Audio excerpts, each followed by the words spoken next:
Hi, I'm Giselle Roux. Welcome to the Inside Network.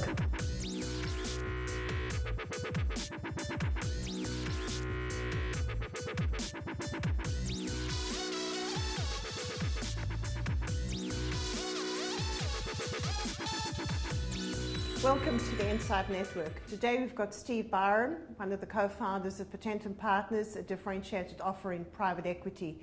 Steve and his co-founders came out of the Future Fund after many years' experience there. Steve, before we get to questions, tell us a little about yourself and how did you choose the name?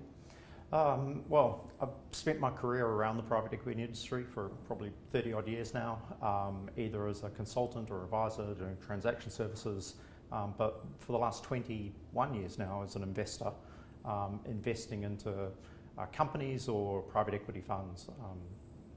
The name, there's a bit of a story behind the name. People who are probably trying to set up companies would realise that most names are taken, most words are taken. You can't get a .com these days. And so my wife and my daughter were doing word mashups on the computer, and my wife mashed potential with momentum and got potentum. And my daughter, who was studying Latin, turns around and says, "That's a Latin word, I'll go look it up." And it meant to make someone else more powerful. And so we went, yeah, okay, that works. And so we ended up on Potentum for that reason. Very good. Tell us a little bit more about private equity, because many people see it as a bit of a closed shop, general partners, limited partners, and the investors somehow sitting at the end of this food chain. Can you paint a little friendlier picture for us? I really wish I could, but I've been, from a long time in this industry, I'm probably quite sceptical on it.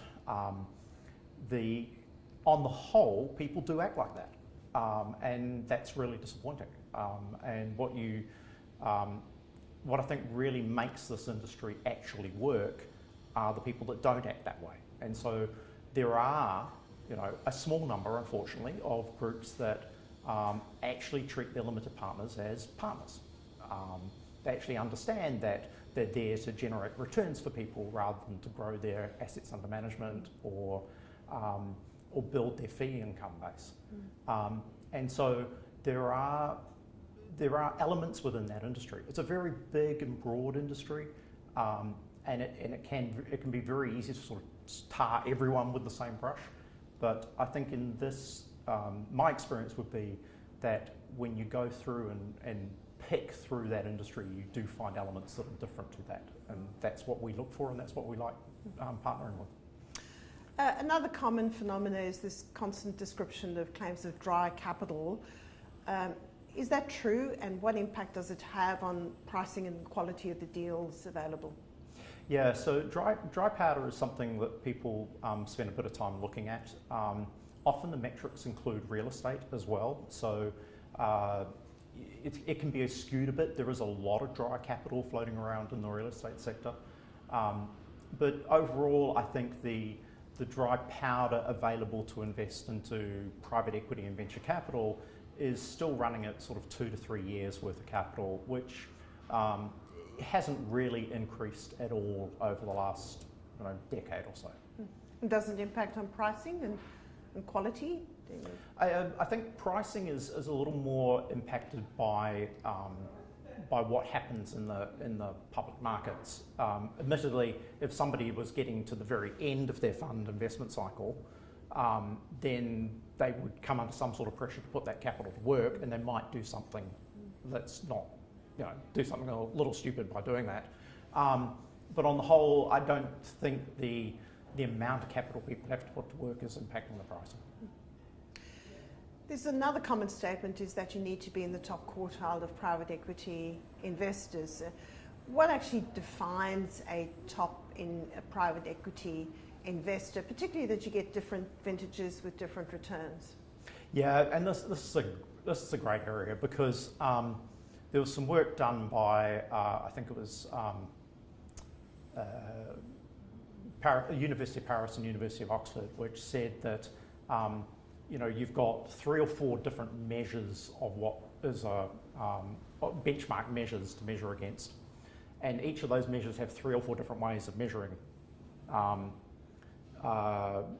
what is a top quartile, and therefore somebody should have a really good chance of presenting themselves as top quartile, right? And it's kind of that old hangover from investment banking where the investment bankers would construct league tables, and I know because I was an investment banker and part of my job was fiddle a league table till you came out in the top 2 or 3, right? And so it's that translates over into private equity. So this study that I referred to said that something like 74 or 75% of managers can claim that they're top quartile using at least one of those metrics, right? So the whole top quartile claim thing is a bit of a furphy.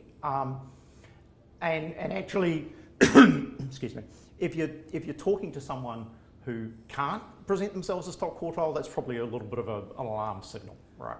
So I don't think that in itself is a great way to measure the industry. We've gone with a measure called direct alpha. It measures outperformance against public markets across cycles, and we like it. It's a far more robust way of looking at whether or not a manager is actually bringing skill to an investment and can repeat that skill time and time again.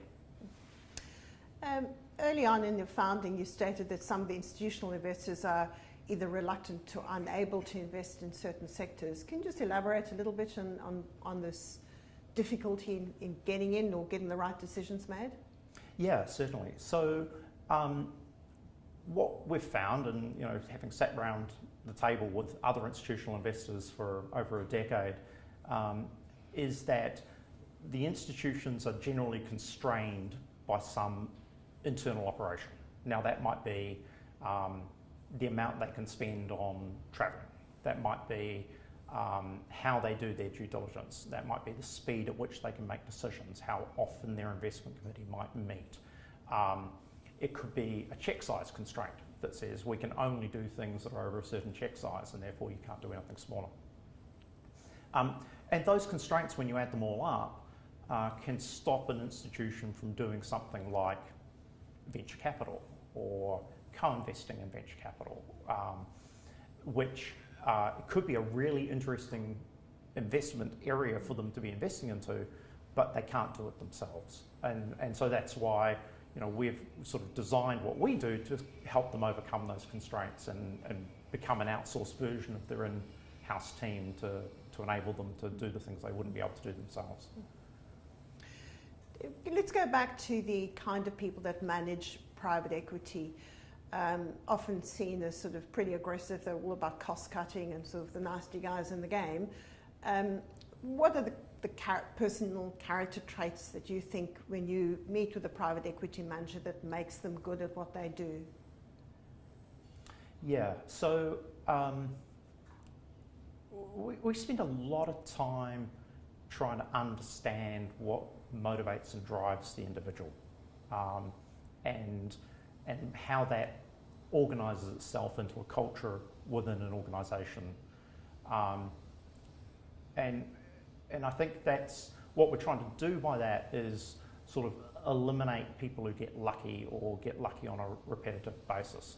When I started in this industry in the late 80s, early 90s, the general rule of thumb was you create $1 of equity value by getting rid of $1 of debt, and you get rid of $1 of debt by either taking $1 of cost out or creating $1 of earnings. Right now, some of those things are a lot easier to do than others, and so I think there's certainly in the earlier days of this industry, it certainly earned a bad reputation, and there's still large element of this industry that still deserves that reputation in the way that they operate. But what we're trying to find is groups that we have a focus, value relationships, have a degree of humility about the way they go about their business, which is rare in this industry, and want to sort of do one thing at a time and do it well. And so we're trying to find people with a skill that is repetitive, that they can that we can get confident that they're able to pull out and repeat on the next company they get involved with, and the next one after that, and the next one after that. No conversation with private equity can't go to the question of leverage. How do you actually decide what is the right level of leverage, and when things become over leveraged, what can be done? Yeah, and there's no real simple answer to that question. It really depends on what's happening in the underlying company and the underlying assets. So the general rule of thumb would be anything that's cyclical or is exposed to a cyclical factor, anything that's growing really rapidly, putting leverage on them is not as sound an idea as a more mature, stable business. It's why we see very high levels of leverage on infrastructure assets, and at the other extreme we have no leverage on a venture-backed company that's growing super fast. So leverage in itself is, if we look particularly at the buyout industry, leverage in itself is like that carrot and stick, right? The leverage is the stick element of the carrot and stick. That if you don't actually do things quickly, make changes to the company, improve it, then the stick's going to beat you. That also means in economic cycles that stick can beat you as well. So you want to make sure that the stick's not beating you in the economic cycle, it's only beating you if you're not performing. Relationships really matter in private equity. So can you give us a bit more colour on how you decide these relationships, which ones work best? Yeah, certainly. So the way we look at it is around, firstly, alignment. So the funny thing about private equity is the business model works on achieving an alignment between the company and the private equity firm. But that alignment doesn't necessarily continue over between the private equity firm and the investors that back that private equity firm. And so that alignment is actually really important because it underpins the entire model the whole way through the value chain. So alignment of interest is super important to us when we look at these relationships. That's the first thing. Transparency is really a core trait. We want people that are open, transparent, talk about what they want to do, discuss things with you, and really treat you as a true partner. And so when you're thinking about relationships and who to allocate capital to, these are very long-term decisions that you're making up front. If they work, you're going to be in them for a long time.